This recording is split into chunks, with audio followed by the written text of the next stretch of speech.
বাজার দরের সাথে সমন্বয় করে সরকারি চাকরিজীবীদের বিশেষ মহার্ঘ ভাতা দিতে যাচ্ছে সরকার। সকালে সচিবালয়ের জনপ্রশাসন মন্ত্রণালয়ে সাংবাদিক সম্মেলনে একথা জানান জনপ্রশাসন সচিব ডক্টর মোখলেসুর রহমান। প্রধান উপদেষ্টা কার্যালয়ের মুখ্য সচিবকে প্রধান করে এ বিষয়ে কমিটি গঠন করা হয়েছে।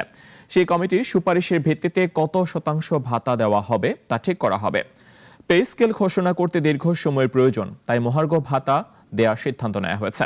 কমিটির সদস্য সচিব এবং জনপ্রশাসন সচিব ডক্টর মোখলেসুর রহমান সাংবাদিকদের একথা জানিয়েছেন।